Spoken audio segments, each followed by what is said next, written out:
बना सकता है, बहुजन समाज बना के दिखाओ, तभी मैं मानूंगा कि आप महापुरुषों के कारवा को आगे बढ़ाने का काम कर रहे हैं। मैं गर्व से कह सकता हूं, मेरे भाइयों बहनों, मेरे बहुजन समाज के हिस्सेदारों, पहरेदारों, आज इस मंच पे दलितों, पिछड़ों, आदिवासियों, मुसलमानों का, ईसाइयों का, जैनों का, बौद्धिस्टों का, सिखों का जमावड़ा लगा हुआ है। यह इस बात का उदाहरण है कि हमने सिर्फ राजनीतिक दल नहीं बनाया, हमने बहुजन समाज बना के दिखाने का काम उत्तर प्रदेश में किया। प्यारे साथियों, अभी तो हम लोग बहुत जल्द पिछड़ा वर्ग सम्मेलन करेंगे। उसके बाद जो कार्यक्रम रुक गया था, मुस्लिम समाज की समस्या और समाधान, उस कार्यक्रम को भी आगे बढ़ाने का काम करेंगे हिस्सेदारी का। तो अभी तो देखो, अभी तो काशीराम साहब याद आ रहे हैं, फिर भीम आर्मी आजाद समाज पार्टी ये नकली महापुरुषों को मानने वालों के सपने में भी आएगी। मेरी बात को आप याद रखना। ये हमारे भाइयों के, हमारे संगठन के साथियों के 11 साल की मेहनत है कि आज विरोधियों को भी बाबा साहब और काशीराम साहब का बैनर फोटो लगाकर अपनी राजनीतिक दलों को कार्यक्रम करने पड़ रहे हैं। प्यारे साथियों, आप जानते हैं, एक पार्टी आज जो कार्यक्रम कर रही है, उसी पार्टी ने मान्यवर काशीराम साहब के नाम पे जो अरबी फारसी विद्यालय बना हुआ है, उसका नाम बदलने का काम उसी पार्टी ने किया। और तो और प्यारे साथियों, मेरे सहारनपुर जिले में मान्यवर काशीराम साहब के नाम पे बने मेडिकल कॉलेज का नाम भी उसी पार्टी के लोगों ने, नेताओं ने बदलने का काम किया, कुंठित मानसिकता की वजह से। और तो और प्यारे साथियों, मान्यवर काशीराम साहब की जयंती पे जो अवकाश घोषित हुआ था कि उस दिन हम लोग छुट्टी रख के अपने महापुरुषों के संघर्ष को जान सके, उस छुट्टी को रद्द करने का काम भी उसी कुंठित मानसिकता की सरकार ने, उनके नेताओं ने किया। और तो और प्यारे साथियों, मान्यवर काशीराम साहब के नाम पे जिस जिले का नाम, कासगंज का नाम काशीराम नगर बनाया गया था, काशीराम साहब से इतनी नफरत थी कि काशीराम नगर हटा के वापस कासगंज करने का काम उसी सोच के लोगों ने, उसी दल के लोगों ने, कुंठित मानसिकता के लोगों ने किया। प्यारे साथियों, एक पार्टी के नेता लखनऊ में आके बोले कि अगर मेरे नाना जी जिंदा होते तो काशीराम साहब हमारी पार्टी से मुख्यमंत्री होते। मैं आपको कहना चाहता हूं, मैं गारंटी दे सकता हूं एफिडेविट के साथ कि उन्होंने मान्यवर काशीराम साहब का नाम जाना है, काशीराम साहब का किरदार नहीं जाना। जिस महापुरुष ने राष्ट्रपति के पद को ठोकर मार दी थी, वो आपकी पार्टी से मुख्यमंत्री बनने के लिए तैयार होते। कैसी गलतफहमी में आप लोग जीते हो। वो तो ऐसी शख्सियत थी कि ये कहते थे कि मेरा निशाना दिल्ली की तरफ है, मुझे दिल्ली में प्रधानमंत्री बनाना है, जिसके वजह से मैं बहुजन समाज के लोगों का उत्थान कर पाऊं, सामाजिक परिवर्तन, आर्थिक मुक्ति के आंदोलन को कामयाब कर पाऊं, अपने गरीब समाज के आंसू पोंछ पाऊं और अपने गरीब समाज को मुख्य धारा में ला पाऊं। इसलिए प्यारे साथियों, हमने और आपने ये बात ध्यान रखनी है, जो काशीराम साहब कहते थे, काशीराम साहब ये कहते थे कि विरोधी दुश्मन का काम है कि वो हमें गुमराह करेगा।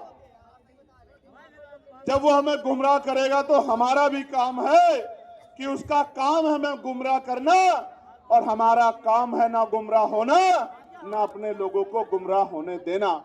अगर हम उनकी बातों में आ गए तो वही होगा जो 2012 से पहले हुआ कि लोकसभा में प्रमोशन में रिजर्वेशन का बिल फटेगा और दलित आदिवासी समाज के कर्मचारी अधिकारियों के अधिकारों पे हमला होगा। प्यारे साथियों,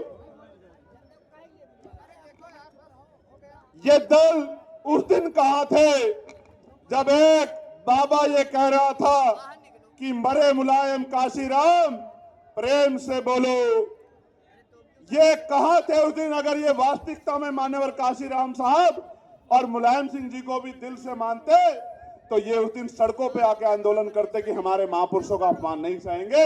अकेला चंद्रशेखर खड़ा था जिसने उस बाबा को कहा कि हैसियत में रहना, अगर हमारे महापुरुषों पे टिप्पणी करोगे तो ऐसा इलाज किया जाएगा कि भागने की जगह भी नहीं मिलेगी। अकेला चंद्रशेखर था इस बात को कहने वाला। इसलिए मैं आपसे कह रहा हूं प्यारे साथियों, साहब काशीराम साहब कहते थे कि मुर्दा लोग मिशन नहीं चलाते और जिंदा लोग मिशन को रुकने नहीं देते। इसलिए मैं आपसे कहना चाहता हूं, आज मेरे साथ आपको संकल्प लेना है, क्योंकि काशीराम साहब ने कहा था जिस समाज की गैर राजनीतिक जड़ें मजबूत नहीं होती उसकी राजनीति भी कामयाब नहीं होती।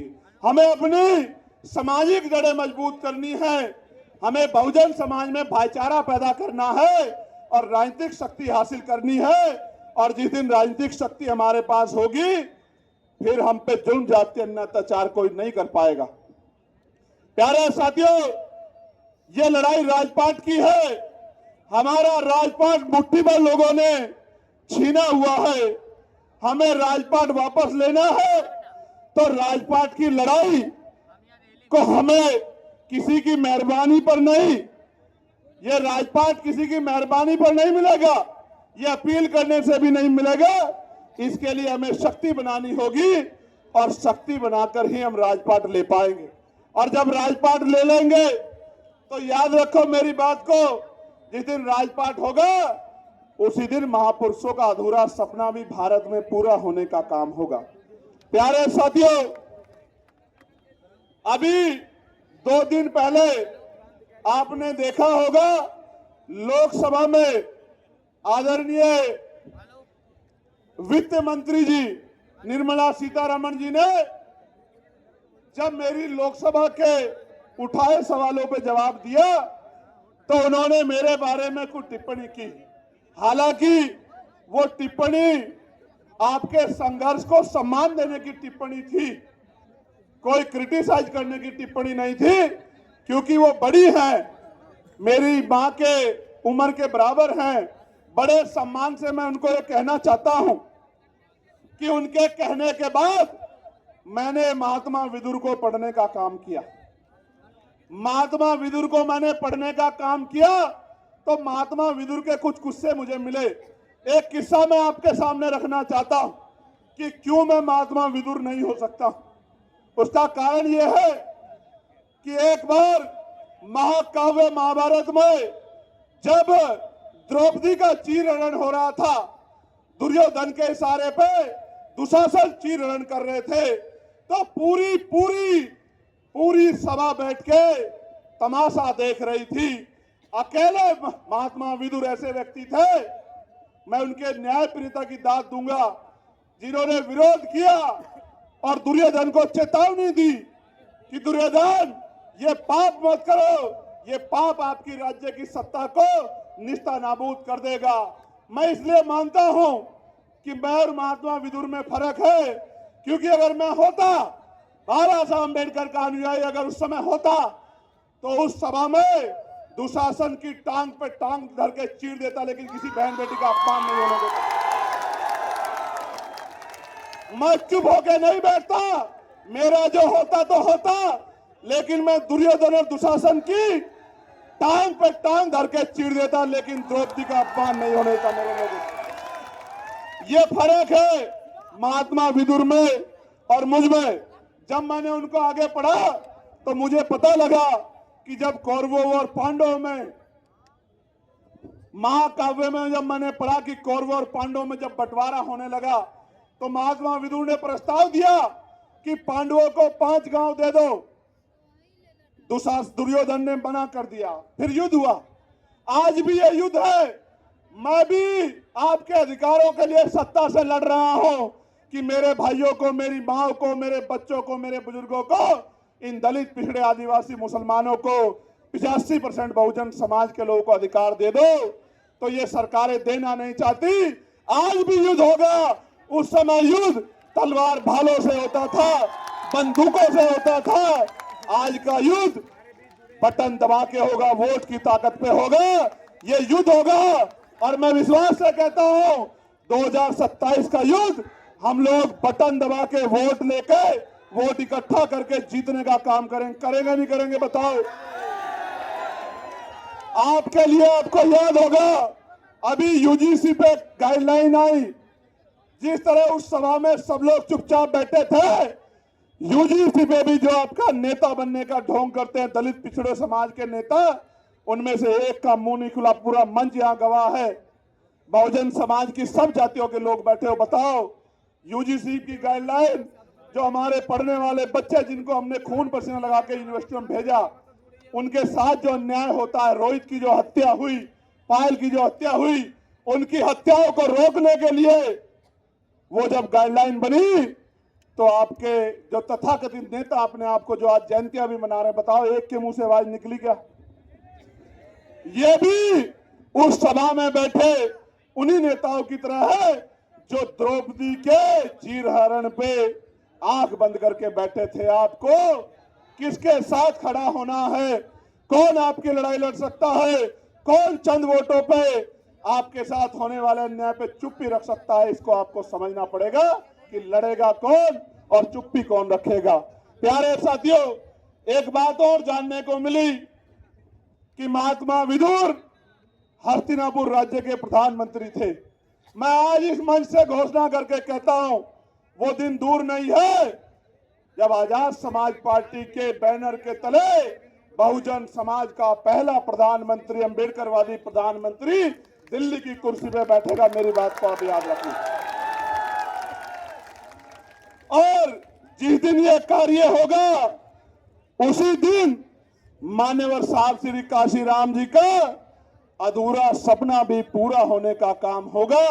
और ये मेरी और आपकी जिम्मेदारी है कि जिस रहबर ने अपना पूरा जीवन कुर्बान कर दिया, जिस रहबर ने अपने लिए 1 इंच जमीन, 1 रुपया, 1 खाता नहीं बनाया, जिसने रूखे सूखे भूखे पेट इस समाज को जगाने का काम किया, अगर हम उनकी सच्चे अनुयायी हैं, हमारा फर्ज बनता है कि हम मान्यवर काशीराम साहब के अधूरे सपने को पूरा करें। करना चाहिए नहीं करना चाहिए?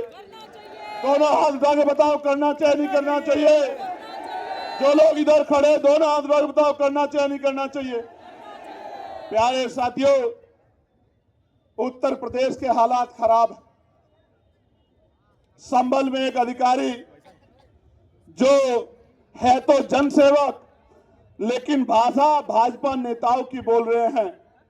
कह रहे हैं अगर ज्यादा लोग मस्जिद में नमाज पढ़ोगे तो कार्रवाई हो जाएगी, मस्जिद से बाहर पैर रख दोगे नमाज पढ़ने के लिए ईदगाह से तो कार्रवाई हो जाएगी। कह रहे हैं कि अगर रील बनाओगे तो रेल बना दूंगा। मैं ये समझता हूं एक जनसेवक की भाषा ऐसी नहीं होनी चाहिए। जनसेवक का मतलब यह है कि उसको देख के हर गरीब कमजोर के दिल में ये भाव पैदा हो कि जब तक ये जनसेवक खड़ा है तब तक मेरी तरफ कोई गुंडा आंख नहीं उठा सकता। लेकिन आज हालात बिगड़ गए हैं। लेकिन मैं धन्यवाद दूंगा हाईकोर्ट इलाहाबाद का, जिन्होंने कल संभल के एसएसपी डीएम का मार्गदर्शन करने का काम किया। उनको कहा कि अगर आप व्यवस्था नहीं करा सकते, धर्म का पालन नहीं करा सकते तो इस्तीफा दे दो या कहीं ट्रांसफर ले लो। बहुत बड़ी टिप्पणी जो है उच्च न्यायालय ने जो है इलाहाबाद करने का काम किया।